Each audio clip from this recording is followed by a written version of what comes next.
Halo Sobat Spoiler, kali ini Minzal akan membawakan spoiler Donghua A Record of a Mortal's Journey to Immortality episode 182 dan 183. Daripada beramal-lama, langsung aja kita lanjut. Utasan cahaya merah dan biru mulai muncul dari seluruh penjuru aula, mengikuti gelambang suara perak dan langsung mengepung wanita es itu di pusatnya. Menghadapi serangan yang datang, wanita itu hanya menunjuk ke arah kedua pedangnya. Cahaya hitam dan putih berkelebat dari pedang-pedang tersebut saat mereka berputar di udara. Seketika melepaskan gelombang ki es yang membekukan dan ki panas yang membara. Dengan ki es putih di sisi luar dan ki panas hitam di sisi dalam, keduanya membentuk penghalang cahaya unik di sekeliling tubuhnya. Saat gelombang suara menghantam penghalang tersebut, semuanya terserap tanpa bekas. Namun tak lama kemudian, cahaya merah dan biru dari restriksi atau segel aula berhasil menyelimutinya. Nanggongwan mengambil tindakan pada saat itu. Dalam ledakan api, gelang burung vermilion berubah menjadi bola api raksasa dan tiba-tiba memancarkan tekanan yang luar biasa. Kemudian dengan lambaian tangan yang santai, cahaya merah redup berkelebat dari tangannya dan dia menghilang dari pandangan. Jika bukan karena spiritual sense Hanli yang sangat kuat, serangan diam-diam Nanggongwan ini tidak akan terdeteksi olehnya. Mengikuti gumaman rendah, cahaya redup itu tiba-tiba menampakkan dirinya dalam ledakan warna-warni. Dengan raut wajah penuh amarah dan kewaspadaan, wanita es itu berkata, "Tak disangka kau menggunakan duri pembunuh iblis untuk melukaiku. Bagus sekali, aku selalu mengira adik seperguruan sudah menghabiskan semuanya. Aku tidak menyangka kau berhasil menyimpan satu."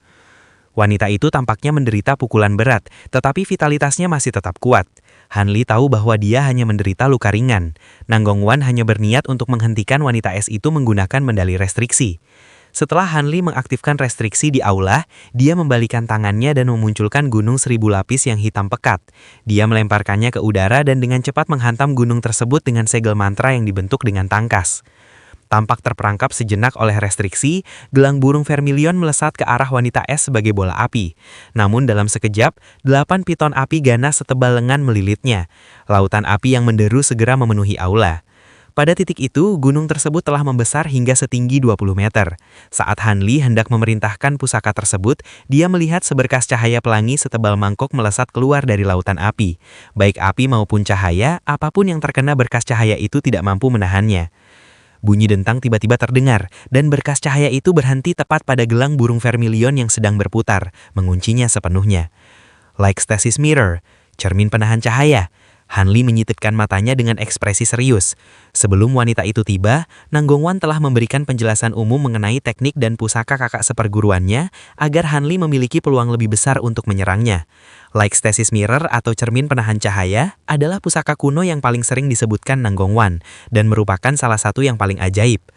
Ether stasis mirror yang dilihat Hanli selama uji coba darah dan api, kemungkinan besar adalah replika dari pusaka kuno ini.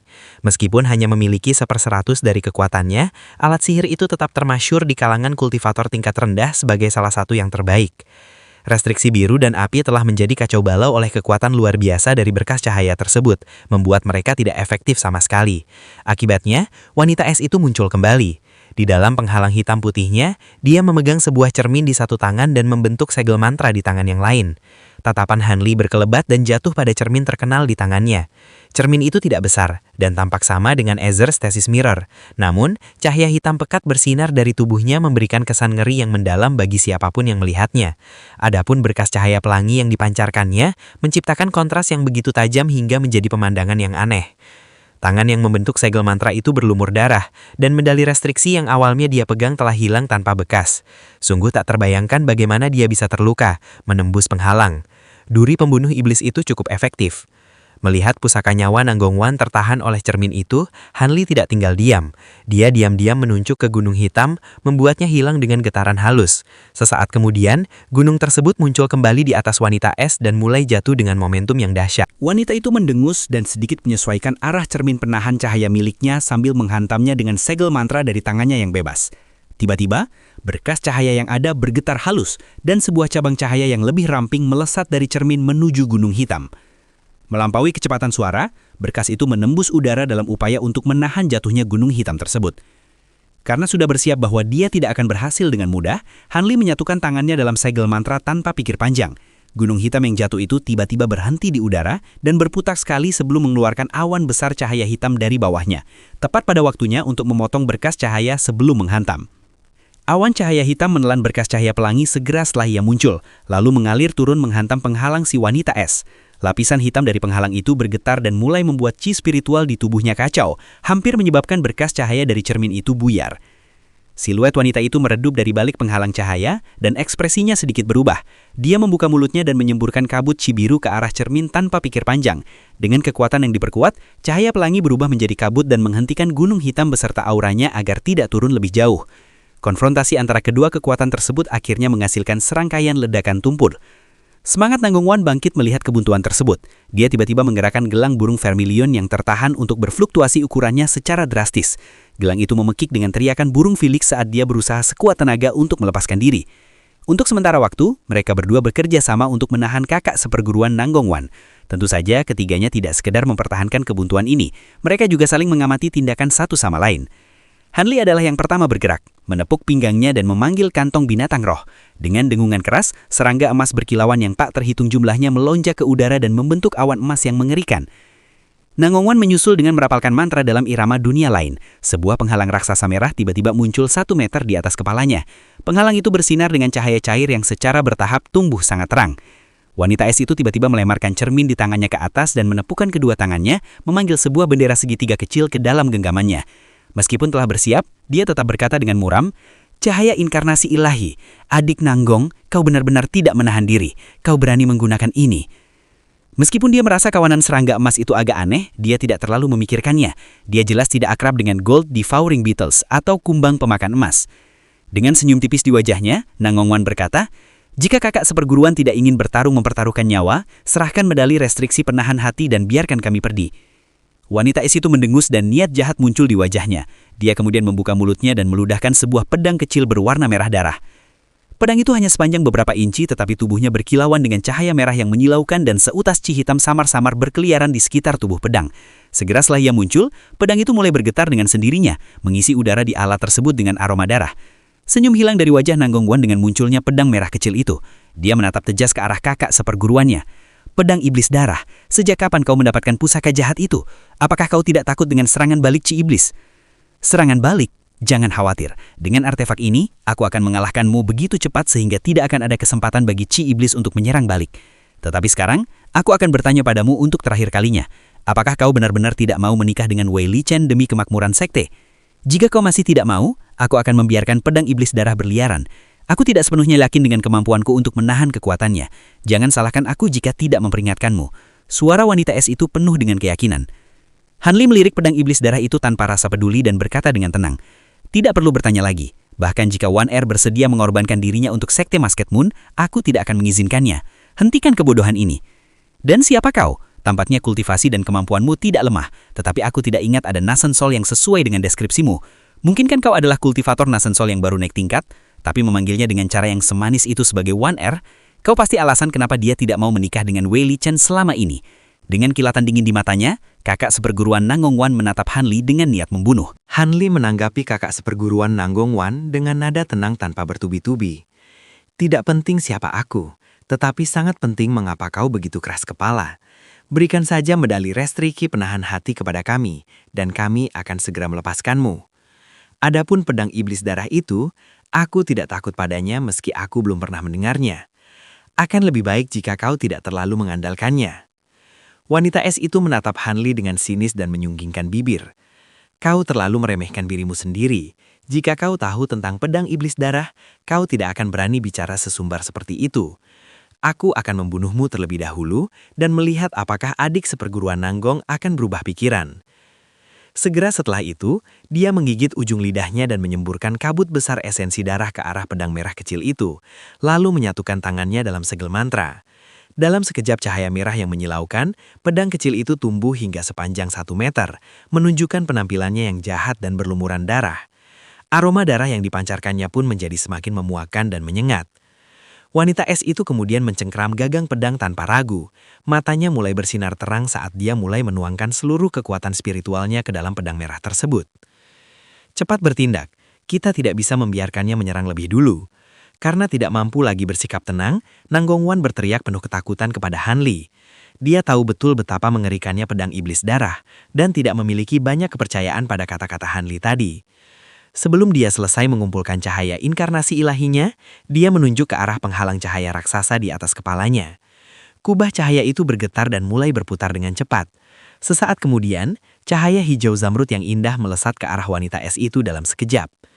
Melihat ini, wanita es itu dengan santai melambaikan tangannya dan melemparkan bendera segitiga.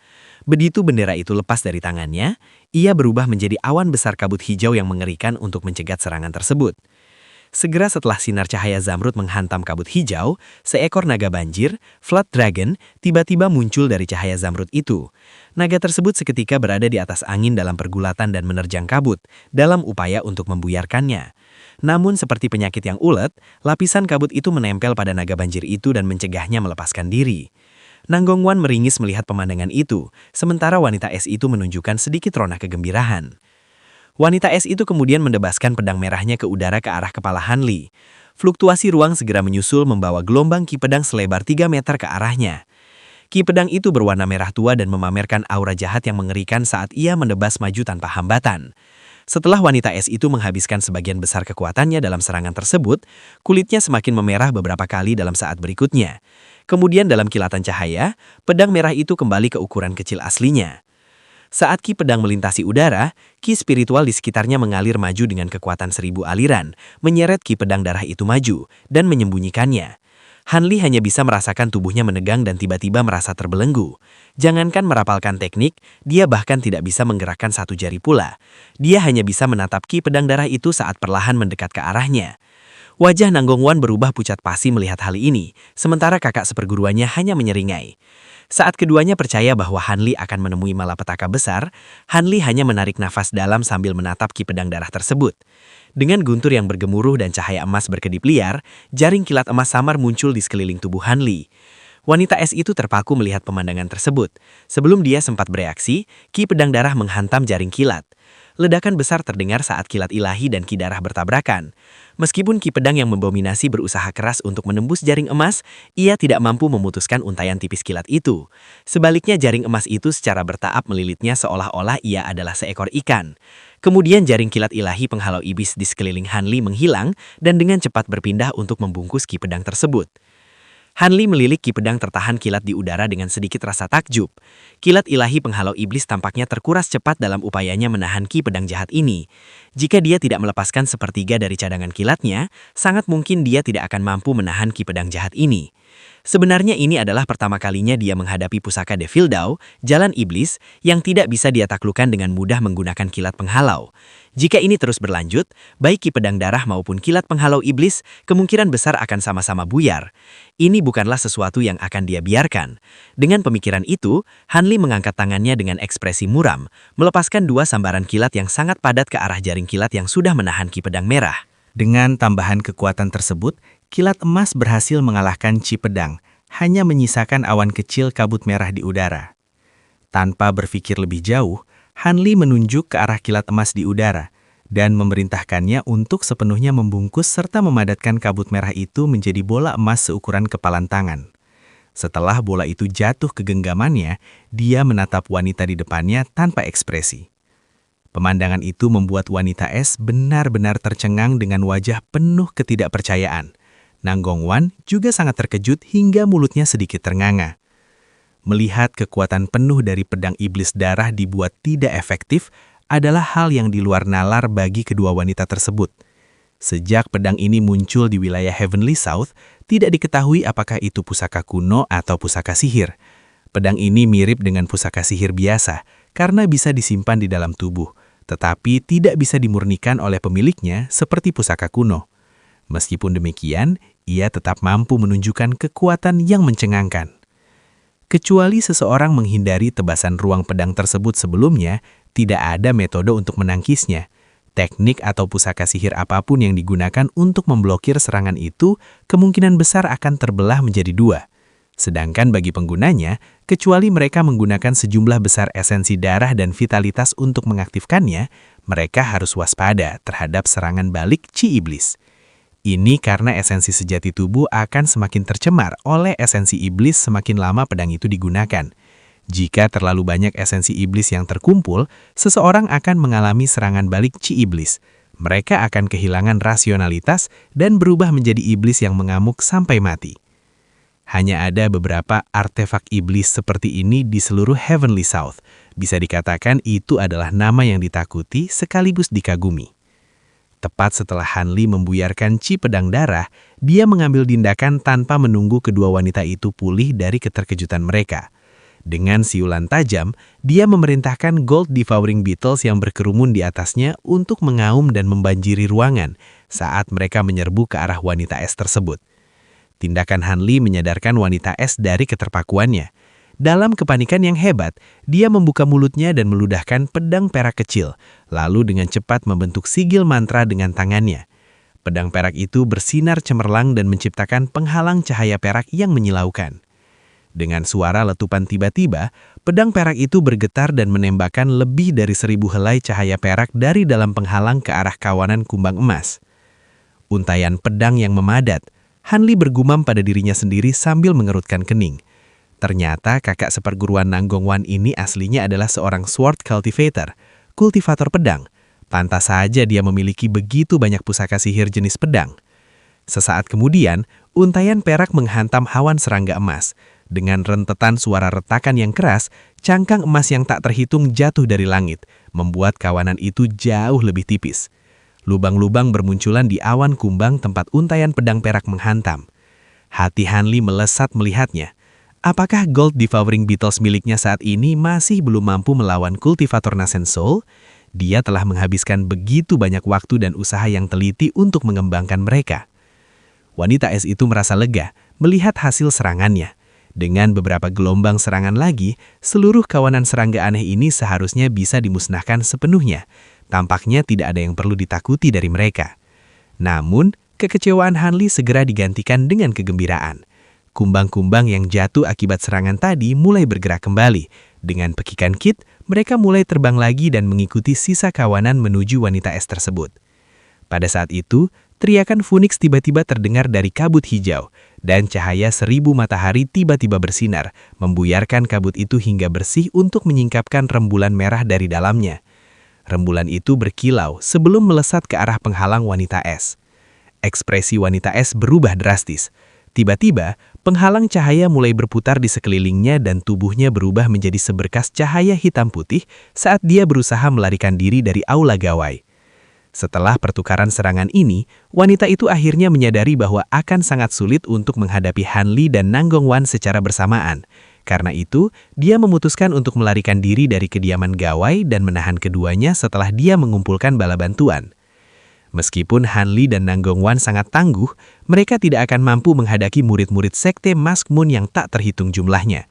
Dan begitu sampai di luar, dia akan bisa mengaktifkan formasi penjaga sekte dan menjebak keduanya di dalam. Rembulan merah Nanggongwan tertinggal dalam upayanya mengejar sang kakak seperguruan, memberikan kesempatan bagi wanita es itu untuk terbang ke arah langit-langit aula dan menghantamnya. Dengan dentuman tumpul, cahaya merah berdenyut dari langit-langit, namun segel itu tidak hancur, hanya beberapa bongkahan batu kecil yang jatuh. Wanita es itu tertegun. Sebelum dia menyadari apa yang terjadi, atap aula berkilat dan kawanan kumbang hitam, emas, serta perak muncul darinya. Sambil berdengung, mereka dengan cepat berkumpul di tengah ruangan dan membentuk perisai 3 warna. Dalam kepanikannya, wanita es itu melambaikan tangan dan memanggil sebuah jimat, talisman, perak di antara jari-jarinya. Melihat ini, Nanggongwan tahu apa yang direncanakan kakak seperguruannya. Ekspresinya merosot. Alih-alih menggunakan cahaya inkarnasi ilahi, dia menepuk kantong penyimpanannya. Sebuah bendera merah kecil muncul di tangannya, dan dia segera menghujamkannya ke tanah. Wanita es itu mengaktifkan jimatnya. Jimat itu melesat terbungkus bola cahaya kuning, meluncur ke arah langit-langit bak bintang jatuh. Cahaya kuning itu menembus perisai kumbang seolah-olah tidak ada apa-apa di sana. Namun pada saat yang sama, Nanggongwan selesai merapalkan mantra dan mengaktifkan restriksi tersembunyi di kediaman guanya. Seluruh aula mulai bersinar merah, menyelimuti setiap permukaan dengan penghalang cahaya yang menyilaukan, termasuk langit-langit. Bintang jatuh kuning itu mendadak berhenti begitu menghantam penghalang cahaya merah, seolah-olah tersegel di sana. Hamparan cahaya merah yang luas kemudian berkumpul dan melilitnya. Kakak seperguruan Nanggong Wan terkejut, namun sebagai kultivator berpengalaman, dia segera mengenali restriksi tersebut. Dengan ekspresi muram, dia menjentikan jari, meluncurkan garis pedang putih sedingin es yang berputar menghancurkan cahaya merah yang memenjarakan jimatnya. Wanita es itu gembira. Dalam kilatan cahaya kuning, dia terbang menuju celah cahaya merah yang buyar itu. Namun saat dia baru sampai di tengah jalan, cahaya ungu tiba-tiba berkelebat di depannya. Sesuatu menjeratnya dan menyeretnya paksa menjauh dari langit-langit. Sambil terkekeh ringan, siluet putih muncul. Itu adalah Silver Moon. Dia muncul dari langit-langit sambil memegang benang ungu transparan yang ujung lainnya melilit tubuh wanita es tersebut. Wanita es itu menyadari tubuhnya terbungkus jaring benang ungu berkilauan yang hampir tak kasat mata. Dalam kemarahannya, dia menembakkan belasan ki pedang hitam dan putih dan menyemburkan api hijau pekat ke arah jaring ungu itu. Cahaya ungu berkembang dari jaring tersebut. Baik api hijau maupun ki pedang tidak mampu melukai benang ungu itu sedikit pun. Saat wanita es itu bersiap menggunakan teknik rahasia dengan mengorbankan vitalitasnya, Silver Moon tersenyum dan menarik benang ungu itu sambil berucap, "Kekang." Jaring yang tadinya longgar seketika mengencang dan membelenggu sang wanita es sepenuhnya, membuatnya tidak mampu bergerak sedikit pun. Wajah wanita itu memerah karena malu dan murka. Sejak mencapai tahap Nasan Soul, dia selalu dihormati. Dia belum pernah terjepit dalam situasi seperti ini, apalagi sejak mencapai tahap penengah Nasan Soul.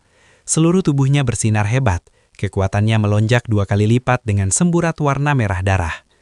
Silver Moon menyadari keadaan akan memburuk, namun tepat saat dia memerintahkan Purple Cloud Lace untuk melepaskan seluruh Jade Sun True Fire, Nanggong Wan mengirim transmisi suara. "Jangan lukai dia, serahkan padaku." Rembulan merah Nanggong Wan terbang dan menyelimuti wanita es itu. Rembulan tersebut berputar cepat dan mulai beriak, memenuhi aula dengan bayangan dirinya sendiri. Han Li yang memperhatikan dari bawah, terkejut karena pikirannya ikut terguncang dan fokusnya buyar. Pantas saja, wanita es itu begitu takut pada cahaya inkarnasi ilahi milik Nanggong Wan. Setelah beberapa saat, Nanggong Wan berhenti, wajahnya pucat karena kelelahan. Rembulan merah itu buyar menjadi cahaya bintang. Kakak seperguruannya muncul kembali dalam keadaan tidak sadarkan diri dengan senyum aneh di wajahnya, meski masih terbelenggu oleh benang ungu. "Apa yang terjadi?" tanya Han Li bingung. Nanggong Wan tersenyum tipis. "Mereka yang terjebak oleh cahaya inkarnasi ilahi milikku tidak akan bisa melarikan diri, bahkan jika mereka memanifestasikan Nasan Soul mereka. Teknik ini memiliki efek pesona yang luar biasa kuat.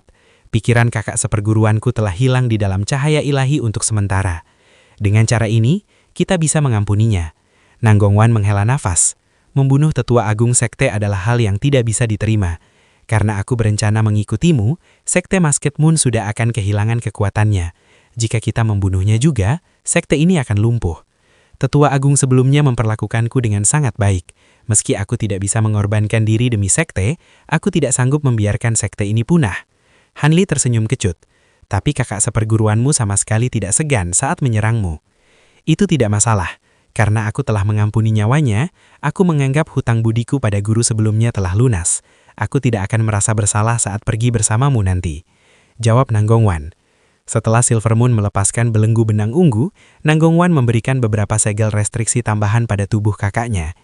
Dia kemudian mengambil kantong penyimpanan hijau tua milik kakaknya dan mengeluarkan isinya ke lantai.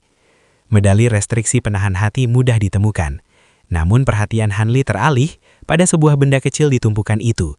Sebuah cincin kecil yang indah namun gelap tanpa cahaya. Han Li mengerutkan kening dan memeriksanya. Nanggong Wan heran, "Kenapa kau ambil itu? Kelihatannya hanya alat sihir biasa." Han Li terkekeh, lalu mengeluarkan kotak giok dari kantong penyimpanannya. Di dalamnya terdapat cincin hitam yang identik. "Ih!" Nanggong Wan memekik terkejut. Han Li mendekatkan kedua cincin itu dan merasakan ketiadaan ki yang serupa. Dia menyimpannya kembali dengan hati-hati.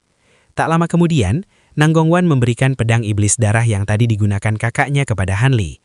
"Artefak iblis ini sangat kuat dan mengancam kita, jadi sebaiknya kita bawa. Aku tidak bisa menggunakannya, tapi kau bisa menahan pusaka ini dengan kilat emasmu.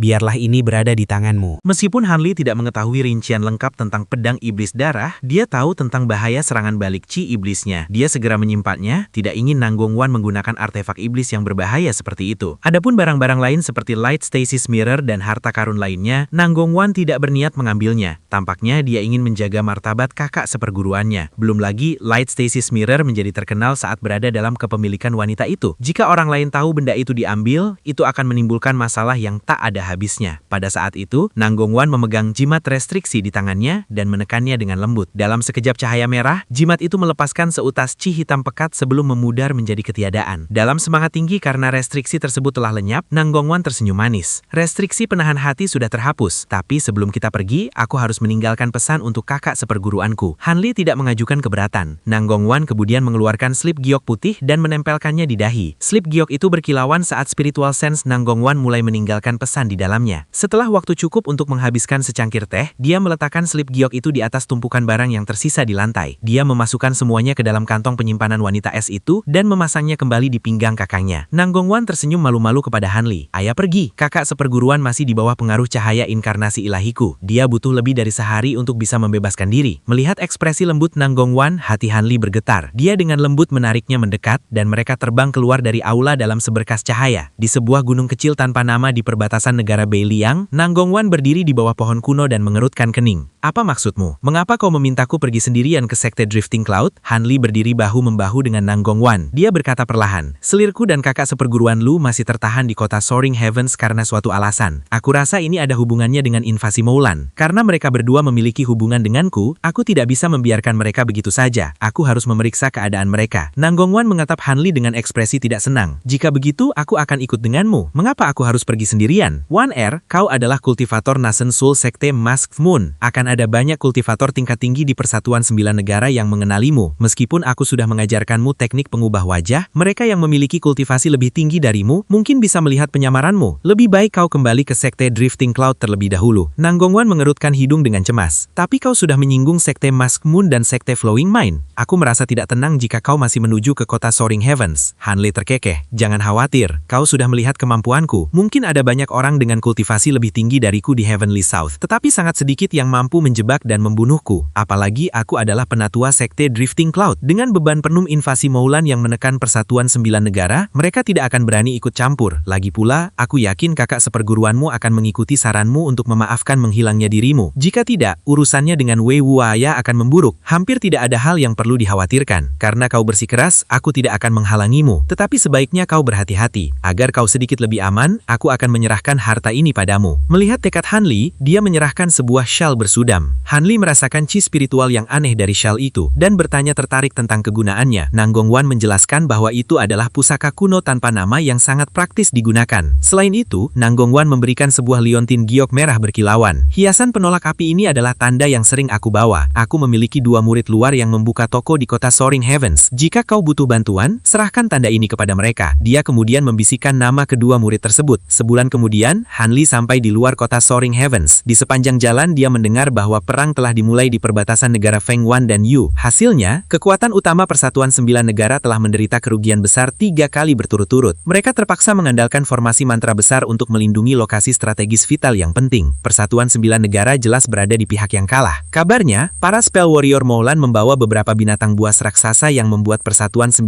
Negara kewalahan. Di gerbang kota, Hanli dihadang oleh penjaga tingkat core formation. Setelah merasakan basis kultivasi Hanli, penjaga itu langsung bersikap sangat hormat. Selamat datang senior, apakah Anda datang untuk berpartisipasi dalam pertemuan perjanjian? Tanya petua itu. Hanli mengerut. Pertemuan perjanjian? Pertemuan apa itu? Petua itu menjelaskan bahwa karena serangan Moulan yang luar biasa, Persatuan 9 Negara kesulitan menahan mereka. Oleh karena itu, diadakan pertemuan perjanjian dengan kekuatan besar lain, seperti aliansi lain. Hanli menyatakan identitasnya sebagai Hanli dari sekte Drifting Cloud dan diizinkan masuk tanpa hambatan. Suasana di dalam kota Soaring Heavens jauh lebih sepi dan tegang dibanding saat pameran dagang berlangsung. Hanli langsung terbang menuju kediaman lamanya. Menggunakan spiritual sense-nya, dia merasakan fluktuasi chi di lantai 2. Itu adalah Mu Peiling. Hanli tersenyum tipis dan masuki paviliun. Mu Peiling tampak sangat gembira melihatnya. Tuanku, Anda telah kembali. Oke sobat spoiler, sekian pembahasan spoiler Donghua Record of a Mortal's Journey to Immortality episode 182 dan 183.